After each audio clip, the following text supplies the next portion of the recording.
Assalamu alaikum wa rahmatullahi ta'ala wa barakatuhu. Barkamu da yau, barkamu da sake saduwa da ku a daidai wannan lokaci. A yau za mu yi maganganu akan ilahirin waɗannan manya-manyan mawaƙa da kuke gani kamar haka. Wato Ado Gwanja, Hamisu Breaker da kuma Naziru Sarkin Waƙa, bugu da ƙari da wannan shahararren mawaƙi mai suna Nura M Inuwa. Tare kuma da waɗannan manya-manyan malamai da kuke gani guda biyar waɗanda sun shahara a faɗin duniya, inda wa'azinsu yakan shiga ko'ina kuma yakan fita ta ko'ina, sai dai duk da hakan wasu tsagerai ko mu ce wasu marasa kunya ba sa amfani da wa'azinsu. Hakan ne yasa suka fito kwansu da kwarkwatarsu kuma suka yi faɗakarwa, suka ba da wata fatawa mai matuƙar girma da daraja domin a tunatar kuma domin a sanar. Akwai maganganun da yawa da suke ta yawo kan cewa tsakanin waɗannan mawaƙa da waɗannan jarumai ba sa jituwa, ba sa ga miciji, inda wasu da yawa suke ta maganganu akan hakan. Sai dai a yanzu za mu warware muku komai, kuma a yau za mu iya warware muku zare da abawa. A cikin iya wannan channel ne za ku dinga samun dukkanin abubuwan da suka dace, musamman ma ɓangaren masana'anta ta shirya fina-finai, ɓangaren mawaƙa da kuma ɓangaren jaruman fina-finai, har ma ɓangaren rigingimu da suke ta yawo.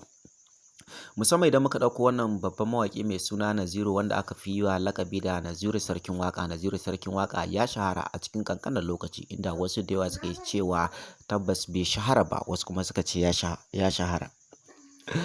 Wannan dalili ya sa wasu da yawa suke ƙaunarsa, wasu kuma za mu iya cewa ba sa ƙaunar shi. Ba komai ne ya janyo hakan ba, inda wasu da yawa suke cewa Naziru yana da girman kai, baya son kula mutane, musamman ma idan muka yi waiwaye da waɗansu ƙananun mawaƙa, inda suke cewa Naziru ko kaɗan baya ɗaga musu ƙafa. Bugu da ƙari nan ma dai idan muka ɗauko manyan mawaƙa, inda wasu da yawa suke ta cewa Naziru yana da matuƙar girman kai, ba komai ne ya kawo girman kansa ba, sai ga dan ganin cewa ya samu ɗaukaka ko kuma Allah ya ɗaukaka shi, ko yana da kuɗi ko kuma wani abu makamancin haka. Hakan ne ya sa mafi yawancin jarumai da kuma mawaƙa ba sa jituwa. Bugu da ƙari har wasu tsirarin malamai ma suke ta yawan maganganu da yawa a kansa, inda wasu da yawa suke ta cewa kar su yarda su hali irin na Naziru Sarkin Waƙa. Sai dai idan ba ku manta ba, a yanzu ba za mu iya cewa Naziru Sarkin Waƙa ba ne, domin ba tun yanzu ba aka yi mishi juyin mulki, ma'ana aka ƙwace aka baiwa Alan Waƙa. Domin tun lokacin da Sanusi Lamiɗo Sanusi aka sauke daga kan kujerarsa, tun a lokacin shi ma aka sauke daga kan kujerarsa ta waƙa. Sai dai hakan ya kawo ƙalubale ta ɓangarorika daban-daban, inda wasu da yawa suke ta cece-kuce, inda wasu ma da yawa suka ƙara ta tofa albarkacin bakinsu, inda ake cewa ya kamata a ce a ɗauko ɗaya daga cikin manya-manyan mawaƙa a basu. A lokacin an fito ƙwai da kwarkwata, kuma aka yi maganganu kan cewa wannan mawaƙi ya dace a baiwa.